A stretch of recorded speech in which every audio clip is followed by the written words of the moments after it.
This is not a moment. This is a movement. That's the mayor of Miami at the Bitcoin conference 2021. Is he right? I'll tell you why. It's Rob Nelson Live. Hey, I'm Rob Nelson.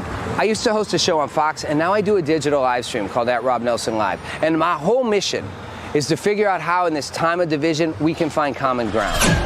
Speech, and they're not allowed to do that anymore. I understand what it's up. They be focused on rebuilding California. Oh, it's so true. Come on. This is where this gets real. He says your headings. I wouldn't want to be black and driving in a car. Right. Point there, right? Some of what's in this music, you can't sanitize it. All right, hey everybody, welcome to the show. I know we took a week off and we didn't tell you.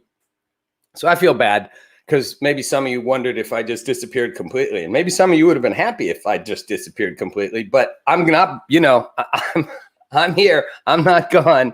I'm like Dave Portnoy. You can't get rid of me that easy. Not you, not COVID, not nothing. So I want to talk about crypto. I just spent the last week at the Bitcoin 2021 conference, Bitcoin conference in Miami.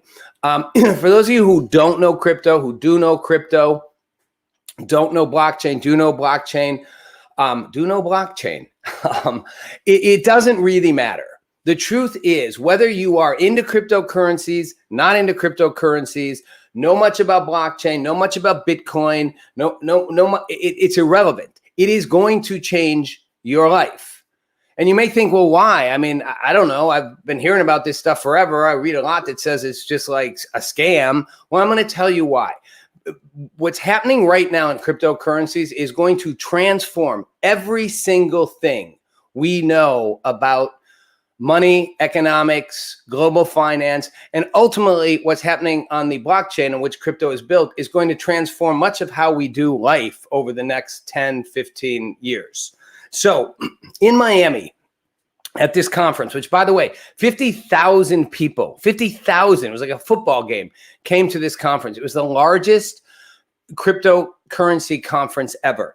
And the mayor of Miami opened the event by saying, this is not a moment. This is a movement. That was Miami Mayor Francis Suarez. 50,000 people. And then he said, sorry, not so sorry, LA, because this was supposed to happen in Los Angeles. But because of COVID restrictions, they moved it at the last minute to Miami. And I just have to say, man, LA is so far behind the curve, it ain't funny. And LA right now, if you're Mayor Garcetti, you have got to be going, how did we miss out on this one? I mean, this event got national attention. It was massive. And the mayor went on to say, hey, Miami is now the new home base in America for crypto and for blockchain. We welcome you. We welcome you all in with open arms. So how big is crypto? You hear a lot about it. Well, let me just tell you, amateur investors have gone crazy on crypto. Robinhood, the trading app, in the first quarter of 2021 had 9.5 million users doing crypto trades. That's up from the last quarter, the quarter before at the end of last year. That's up from 1.7 million. That's like a five-fold increase in 1 quarter of the number of people just using the Robinhood app.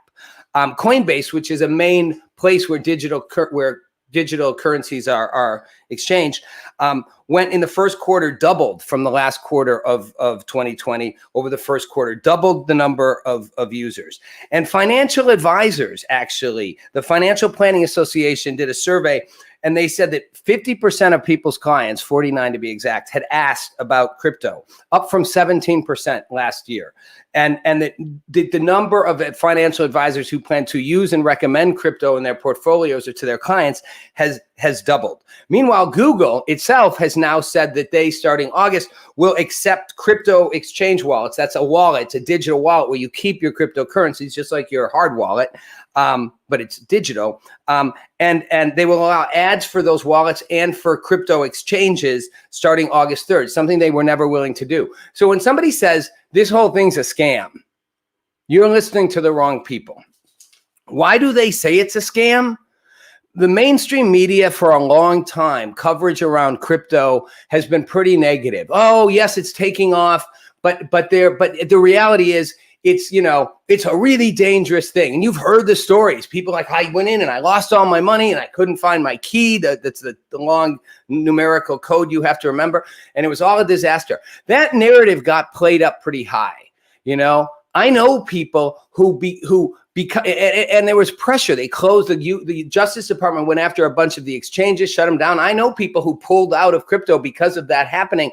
And if they'd stayed like in Bitcoin, they'd be worth a fortune right now. They invested small amounts a few years ago. Why would someone be making this out to be a scam if it wasn't? Without getting too in the weeds, because what cryptocurrency does is completely unhinge the traditional economic model. Central banks, like our Federal Reserve, control money. And in controlling money, they control power. They control people. They control the entire ethos in which we work. They print more money like they're doing now. We get inflation, right? They run the economy by controlling the currency. When you go to cryptocurrencies, they're digital. They're decentralized. There's no one person, no one government, no one entity in control. It's a completely transparent, open mechanism through which you can exchange value. And crypto people are all about freedom, all about autonomy, all about holding to their own, with the odd caveat that they're I've called myself a liberal libertarian. They're like libertarians, but many of them have a very liberal side to them. They're like capitalists who want to save the world and believe that wealth can be accrued for everyone. There doesn't have to be poverty. There doesn't have to be limitations. Third world countries that depend right now on a bank, on a currency, not their own, to have value, that can all be erased. You can level the playing field. But you do it with freedom, autonomy, not government interference. So they may go, let's have a universal basic income built on the blockchain, or let's have universal healthcare, or let's eradicate hunger. But they want to be millionaires in the process of doing it. And what's wrong with that? A very wealthy man at this conference I was at said to me, a very big guy in the crypto space said to me, people go out to save the world. They get beaten down. They're exhausted. They're poor. It's like, it's great. Go hug a tree and just keep hugging it. How about you get rich in cryptocurrencies and then go save the world? Think how much more world you can save with money. It's a redefinition of capitalism itself. It's not pure capitalism, but it's capitalism. Crypto people are capitalists. They are, get your hands off my money, keep your hands out of my wallet, keep your hands off my gun, whatever it is. Give me my freedom, give me my liberty. Don't tell me to wear a mask. It's my choice what I do. Do not interfere with my liberty. And property is everything. That money's my property. Don't you take it away from me. You can actually be a socialist libertarian these days. I know one. I'm going to have him on the show on Thursday. So it's not a crazy, crazy notion. I'm going to take just a quick 1-second detour here and ask Crafty if we managed to get up on Reddit or not. We did not. So I don't think we're not streaming on Reddit today. I think we may do a restream on Reddit. We're just on Facebook, YouTube, and Twitter. And probably a low engagement today because I disappeared for a week. But that's okay. You can always watch it in the replay. So meanwhile, Elon Musk has come in and caused all kinds of havoc when it comes to crypto and Bitcoin. And you probably heard and seen things. Elon Musk makes a joke on Saturday Night Live about Dogecoin, and it crashes down. And he was the godfather of Dogecoin, which, by the way, Dogecoin, D-O-G-E coin, it was based on a meme about a dog. You could almost call it Dog-E coin. But it's called Dogecoin, but it's about a dog. And people say it's a comic, it's a joke, it shows you how irrelevant currencies are. Not true at all. But what is true is Elon Musk can sway the price of a currency like there is no tomorrow. So during this conference, a well-known National League football player took out an ad campaign in various parts of the country, and it was called Stick to Space Elon Musk. Crafty, can we see a tweet we have of that? So Pro Bowl tackle Russell Okung launches billboards. And I saw these all over. Stick to space, Elon. In other words, thanks, Crafty, because they were tired of Elon Musk tweeting things that were trashing the value of currencies. And, of course, in good form, Elon Musk did. He did 2 tweets in the past week. and his tweets are always cryptic. This is the first one. It's a breakup tweet. I know I said it would be over between us if you quoted another Linkin Park song, but I found someone else, him. So in the end, didn't even matter. If you know Linkin Park, that's the song In the End. In the end, doesn't even matter. You're like, what does that have to do with, well, one, he put Bitcoin in it, implying a breakup with Bitcoin. And he obviously moved the currencies before when he said Telsa would stop accepting Bitcoin payments because of how expensive it was energy-wise to make Bitcoin. Not going to go in the weeds on that for people who don't get that it's digital mining, but it uses a ton of electricity. So he did that tweet, and Bitcoin started to tumble again, like Elon Musk, the billionaire, teasing a breakup with Bitcoin. And then he did a second tweet, which was, I miss you. Two people FaceTiming. Why are you crying? Because I miss you too, is the guy. And then his screen reveals that what he really misses, he's watching his Bitcoin. Thanks, Crafty. He's watching his Bitcoin charts, and he misses what he's losing in coin. And of course, the whole thing was that when he did this, Coinbase said that the Bitcoin fell 3%. So Elon Musk is able to move the numbers on a currency pretty easily with a tweet. We live in an age where one tweet, one word, one comment from the right person can shift massive markets.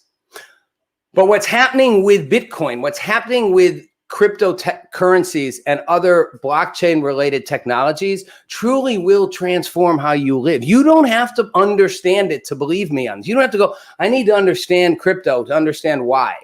If you simply accept the premise that this is a decentralized currency that every one of us can participate in, and that we collectively, the millions, control, it's completely transparent, and it has the capacity to undermine our current economic system in a radical way. If you go, well, how would you know that's true? Because that is exactly why every major government has spent the last 7 years trying to stomp out Bitcoin. Why all the major financial institutions kept saying Bitcoin's a joke. Cryptocurrencies are a joke. They're not real financial assets. Why did they do that? Same reason they denied they were UFOs. They don't want you to do this. Meanwhile, what were they doing? They were investing in it. Every major financial institution was buying into cryptocurrencies while telling you they're a terrible idea. They were hedging their bets in it. The US government knew exactly what they were doing. They don't want a coin that can undermine their currency, that can undermine the dollar, that could literally take control away from the US government and hand it back to people, economic control. It's the last thing they want. So they're going to tell you it's a disaster. It's a train wreck. Stay away. Run for the hills. That's why, because they know what it can do to them. And I'm not going pie in the sky here, but I am going to go to somebody else who's had a pretty big impact on technology, Jack Dorsey, who's the CEO of Twitter and of Square, which Square is a digitally crypto-based payment mechanism. And he spoke at this conference. Interesting, right? The CEO of Twitter speaking at it. And in a second, I'm going to play you a clip of it. But welcome, Reddit users. Welcome on the show. Looks like Crafty got you up and going. You're in the middle of a crypto show. If you missed the beginning, go back, watch the first half. The quick recap is that it is all about what happened this week in Miami. And for those of you just tuning in, I was in Miami for the crypto conference. I'm doing some very interesting things, talking to some very interesting people there, and basically was getting downloads of all kinds of information about what's happening right now in blockchain and crypto from some of the leading minds in the country on this. And getting to the point of Jack Dorsey, you're joining us on Reddit. I'm just picking up on Jack Dorsey, who spoke at it, right? And Jack Dorsey said, and I'm paraphrasing, but it was a pretty short statement. He said, if I was not doing Twitter, if I was not doing Square, I'd be doing Bitcoin, because Bitcoin has the ability to revolutionize the world. It literally is the way to provide us privacy and financial security on a global scale. I would be out of Twitter and into Bitcoin. This is the future of everything. That's a big deal coming from a tech billionaire of one of the biggest, most powerful social platforms there are. Now, you might also be going, Jack Dorsey, privacy, freedom. Jack Dorsey's the king of censorship. Twitter shuts everybody down. Ask anybody right of center. It's the #1 canceler in the world. Interestingly, ask most people left of center, no, Twitter's not the number one canceler. Twitter's not canceling that many people. Twitter's just fine. Well, it's interesting because Jack Dorsey got asked about this when he spoke in front of 5,000 people, and I was busy interviewing people, so I couldn't actually go watch him do it, which sucked because I could have just walked in and seen it. But I'm playing you a little clip of what happened in the beginning, and the audio is a little hard to hear in the beginning, but there's a woman in the crowd who I'll preface what she says in case you can't hear it, basically says, you have no right to be here. You are everything we hate. You are censorship. You are violating people's privacy. You have no right to be at a Bitcoin conference. You of all people. And security guards try to stop her, and they gather around her, and the moderator's trying to stop her. And Jack Dorsey is really chill. And he's like, well, don't stop her. Let's talk about it. This is a fair question. Watch this clip. It's edited down, but it's really fascinating. For everyone in the world, when you are the king of censorship, Bitcoin is about decentralization, and you have no right to be here today speaking about this. We're working on that too. We're working on that too. Well. I know there's a number of you out there who disagree with a lot of actions that Twitter has taken.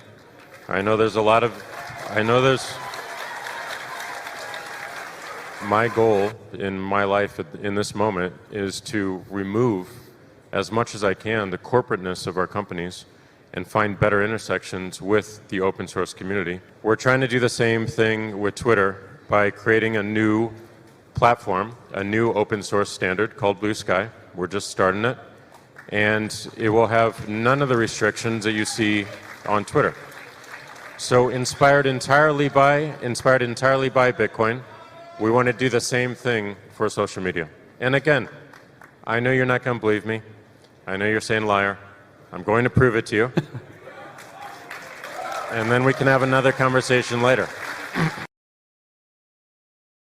So I want to dive into this for a second because there's a whole lot to unpack in that's not one of those things too. I'm using the things everyone always uses: narrative, unpack. Like we got these new phrases, virtue signaling. I've never heard of them before.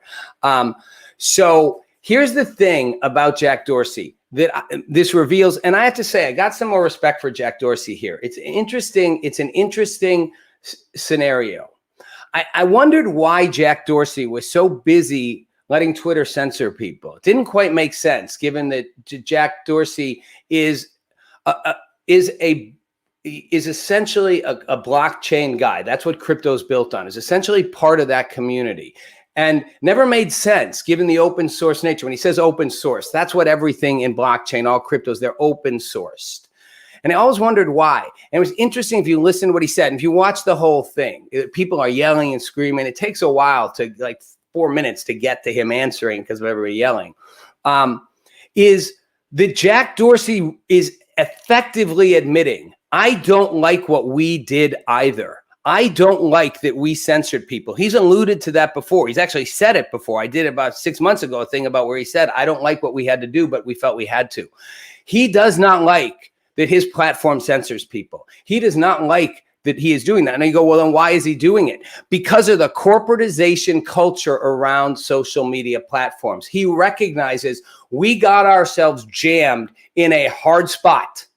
And as a result, I am being forced to let my platform do things and be an interloper to content that I don't want it to be. I don't want me or anybody else having the ability to go in and do that. It goes against everything I believe. It goes against the nature of what the world should be. It goes against what coins like Bitcoin and people in the crypto space have been saying. We need to remove that control. We need to create more freedom. We need to create more accessibility. We need to get the government off our backs. We need to have liberty, privacy, control over our bodies, control over our money, control over our thoughts. Jack Dorsey really is a free speech guy. Twitter is not a free speech platform. And those of you on the right who are going, see, I've been right the whole time. Yes, to an extent you are. To an extent you're not. In the Dorsey's not a woke guy going, I'm all against. Dorsey's an open source guy going, the corporatization model of this got us stuck in this, and I want to get out of it. I want to create an open source platform. And he's saying, I know you don't believe me. Watch me. I will. We'll see what Blue Sky is or is not. But at the end of the day, he did create Twitter. So on the left, if you're going, Twitter was never really censoring, Jack Dorsey's acknowledging absolutely it has been. And I'm not proud of the fact that we did that. I'm not happy that that's what my company's doing. And by the way, backing up and repeating, saying, if I could do anything, if I wasn't doing what I'm doing, I'd be doing Bitcoin, because it is the future. And it's just interesting, again, how we parcel things and how we see things and how the underlying complexity is something different, right? It's so easy to go, you know, Twitter's canceling everybody. And it is. Twitter's also become a hate fest of people literally canceling each other on all sides. But to realize the future is not in that. The future models, I've said this before, are going to be populist-driven models. They are going to be things that break out of that. I will not be shocked if Jack Dorsey does launch an open source platform that does not allow people to be deplatformed. And I'm part of something like that, which I'll talk about in a few weeks as well. But the reality is that what's happening in this space is transformative. And where I'm going with all of this, beyond the Jack Dorsey and the cancellation stuff, is that we are on the verge of a massive technological revolution around blockchain-based things. And again, for those of you who don't know, blockchain is essentially the framework on which cryptocurrencies are built, but not just currencies, entire companies, projects. There are ICOs, the equivalent of an IPO. They're crypto-funded projects. There are hedge funds, billion-dollar hedge funds with cryptocurrencies. Cryptocurrency is going to become a secondary currency and a first currency in some places. I believe yesterday, the president of El Salvador said he wants to literally switch to being an all crypto-based economy. A lot of third world developing type countries will do it. It will actually make them stronger. Crypto and blockchain applications have the ability to transform things from education, literacy, hunger, the ability to transform lives across the globe in a decentralized, open way. What else they have the ability to do is to create a new kind of democracy. We're in the middle of a battle about election laws and election fraud. Let me tell you something. I've said this before. If we had simply allowed someone to develop on the blockchain an open source voting process, we could all vote digitally on the blockchain. And when you learn to understand how it works, it's immutable. It cannot be broken. It cannot be hacked. It cannot be corrupted. You see if somebody cheats. You see if one person cheats. The government doesn't want to do that. Neither the Democrats don't want to do that. I'm all for that. That is the truest open source voting you would have. And every single person could vote, and they could vote from their phones. We wouldn't need to have voting days. We wouldn't need to have these restrictive laws or these confining laws. We wouldn't need to have any of it. We wouldn't be having an argument about fraud, which there is fraud, but who knows how much, but we wouldn't have fraud. We would literally have an open source voting process. And we could have a direct democracy. By that, I mean, not just elect people to office, but actually vote on things we care about at a national level. Not just like a referendum. Not just like you put up a referendum, you get enough signatures. Literally, we could have certain things we decide we get to vote on. So maybe it's taxes. We collectively decide, we all vote what we think taxes should be. Oh, people aren't smart. People aren't smart enough. People are plenty smart. That's a possibility, a direct democracy built on the blockchain. We could have right now open source voting. We could do it. We could have a blockchain-based voting system where every single American could vote. This whole stupid debate about saying these restrictive laws are Jim Crow laws, which, by the way, they have nothing to do with Jim Crow. They're not anti-black voting laws. They're anti-Democrat voting laws. Concentrated populations in urban cities that happen to be minorities tend to vote Democrat, and Republicans don't want more of those votes. It's nothing to do with being black.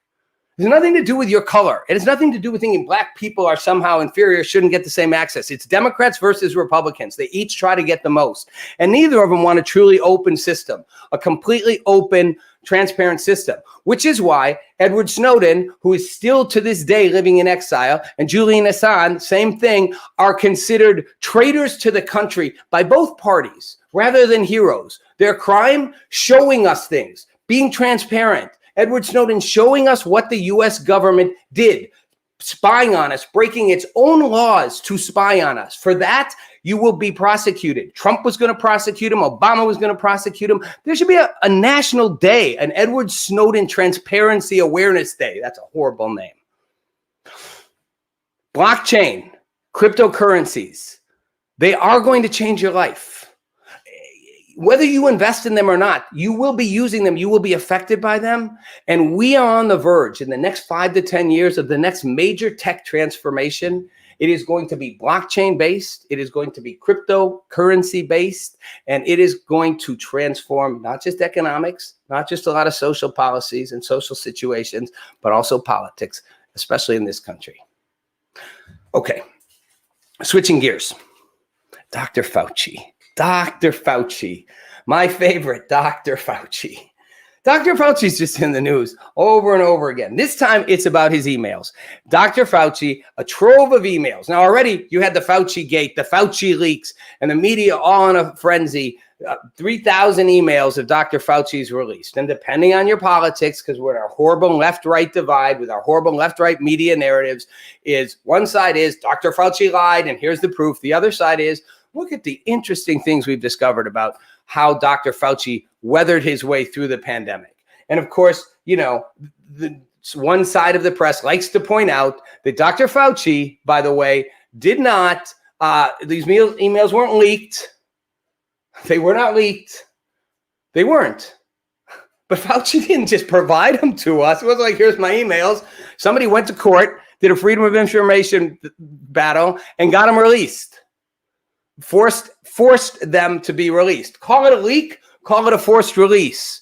Dr. Fauci, Biden administration, nobody said, here, check out all these emails. They weren't hoping they'd come out. Why? Because they show a complexity, which does not always make Dr. Fauci look good, but sometimes makes him look, doesn't always make him look bad, but sometimes does make him look really bad. Rand Paul tweeted, and I have a copy of the tweet here, no fan of Dr. Fauci. Can we pop that tweet up?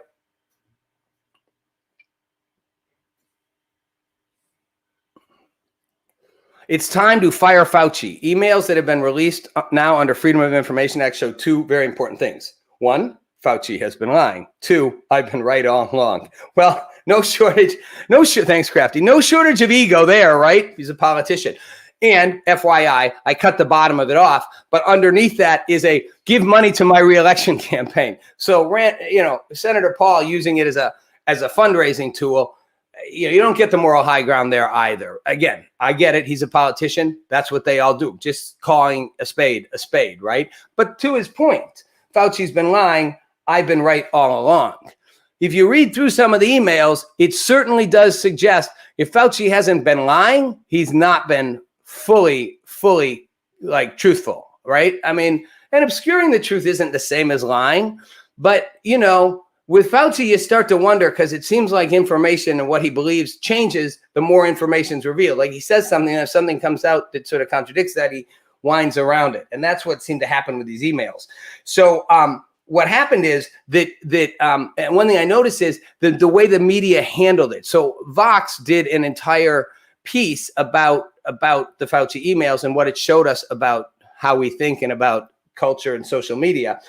And in classic, Vox used to be the independent journalists.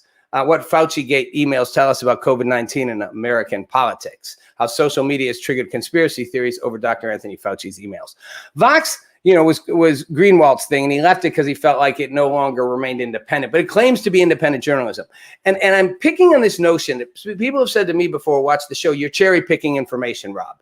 And I want to say, by definition, we cherry pick information. Everything I say is cherry picked. Otherwise, I'd literally be talking for 24 hours straight and I couldn't get all the ideas through my head. My brain cherry picks before I even speak.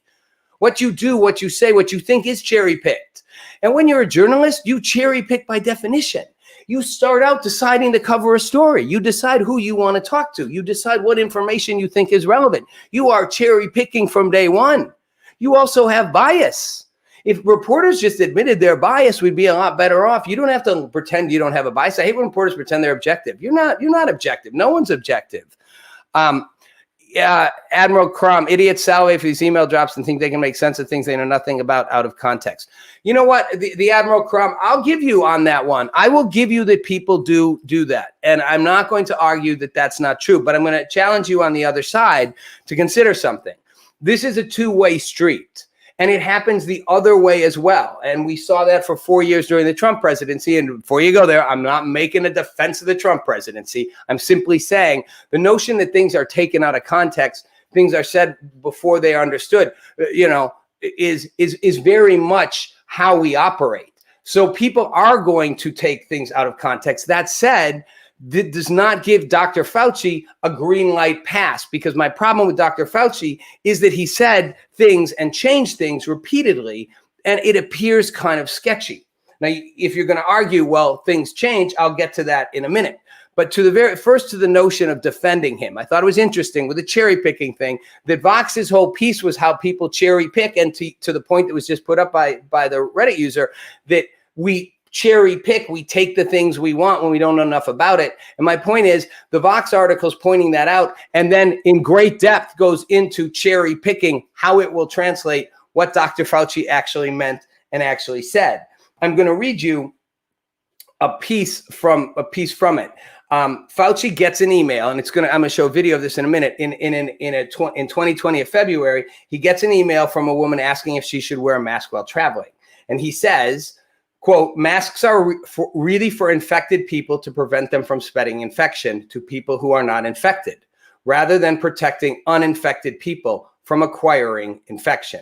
The typical mask you buy at a drugstore is not really effective in keeping out virus. Now, before you jump on this and go, that's a selective reading, I'm going to address all that, times change, all that, I will address it. I simply want to point out what he said. Masks are for infected people to stop them from spreading.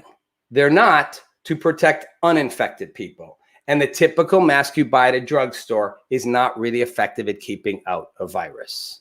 Now, Dr. Fauci has since said that that was true what he thought then, but that changed based on the fact that there were so many asymptomatic cases, and then they realized that masks could be effective at preventing one from getting an infection.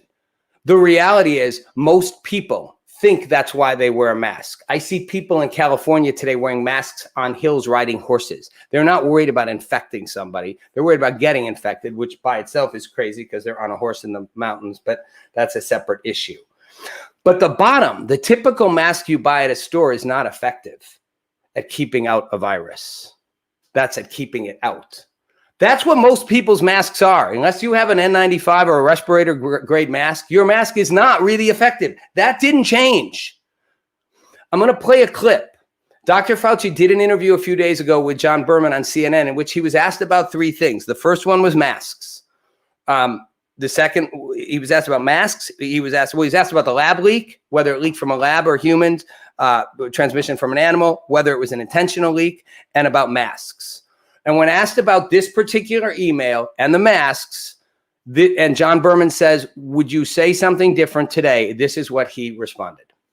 Well, John, let's get real here. If you look at scientific information as it accumulates, what is going on in January and February, what you know as a fact, as data, guides what you tell people and your policy. And you modify and adjust your opinion and your recommendation based on the current science and current data. You're asking a question, would you have done something different if you know what you know now? Of course people would have done that. That's so obvious. So here's the thing, and I'm not just totally dumping on Fauci here. I believe that's true. I believe the argument if somebody says, well, new information came along. There's so many layers to this. And this is where our politics and our insistence on our narratives mess us all up. Trump has been accused for not acting sooner. But Dr. Fauci in February was telling people privately and publicly, this isn't something you need to all be wearing masks and worrying about. The science changed. Fauci's own argument, once we knew more, Once more information came out, we responded to it. I don't have a problem with that argument. And by the way, thank you, Admiral Crom. Please do keep coming back for more. We like it to be a two-way dialogue. And listen, I have an opinion. Doesn't mean I'm right about everything, but it's my view. And I welcome your view if it's different. That's how it should be. And this is my whole point when it gets to the science. Dr. Fauci's admission that the science changes things. It changes over time is true, which is why there should be nobody saying, no social platform, no government saying, you can't say this because it's medical misinformation. I'm sorry, Facebook, you don't know what medical misinformation is because it will change as we learn more. And you don't get to go, well, we'll change it as the 10 people we decide what's accurate, tell us to change it. That's like state-controlled information. The whole way we will learn more, the whole way we can change is letting all the voices in. You'd learn a lot more about COVID if you let the people who were saying something you didn't agree with say it. If you let people argue maybe masks don't work, let's have an honest debate. Maybe masks aren't working. Dr. Fauci said they weren't, then he said they were. I don't know which is true. Here's the thing about Fauci. The mask thing I get, okay? I get that initially he thought it would stop a spread, and then later thought with asymptomatic people, it would change that and more people could get it. Have that out in the open. Don't hide it. You don't hide it. And then the whole thing, the other argument people made, and this was in the Vox thing, was they were afraid there wouldn't be enough masks for healthcare workers. So they lied. So, okay. So that's a defense. You lied. You knew the truth. You lied. All the more reason why you don't get to have a monopoly on what the science is. So you knew the science. Let's go that route. That's like the alternative argument. Fauci knew masks worked, but said they didn't, so people wouldn't do a rush on masks and healthcare workers wouldn't have them. Fair enough. I don't know if that's okay to do. It's blatantly lying to people about their health and their well-being, but governments blatantly lie to us all the time. So let's just say that is okay. Okay, but that's not the science. That's you ignoring the science and telling us something else for another reason, a political, social, economic reason. And even if you can justify it, all the more reason why you don't get to decide a monopoly on what the science is. Going back to the first point, Fauci's own admission, as we learn more, we change. All the more reason why an open dialogue around science is essential for us to move forward. Secondly, the issue of the store masks, that didn't change. And Dr. Fauci saying they learn new things about the virus. I'm sorry, if he's getting away with that, which he is, then he'd be the worst epidemiologist, worst, epidemiologist on the planet, worst infectious disease expert ever. And he's not the worst. He's very good. Nothing about the virus changed their knowledge of whether the particles could pass through a mask. They learned new things about how the virus works. They didn't learn new things about what the mask prevented in terms of a spread of particles. That's like 101, which is why I talked to people who worked in doctors who worked in infectious disease labs who said, those masks can't possibly help you. If I walked into a lab with that thing on, I'd get whatever was in there. Fauci knew how well a mask worked. Does it stop the spread of spit? Absolutely. He knew early on it didn't stop particles coming through if you bought a store-bought mask.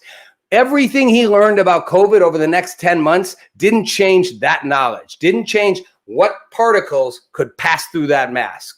They knew that then, they know it now. And they're still not being honest about it. So that's my point. Did he learn new things? Did they decide the asymptomatic nature meant more people could be spread? In other words, the point would be if it stops the spread, if you're asymptomatic, if everybody's wearing a mask, a bunch of people who have it but don't know wouldn't be able to spread it.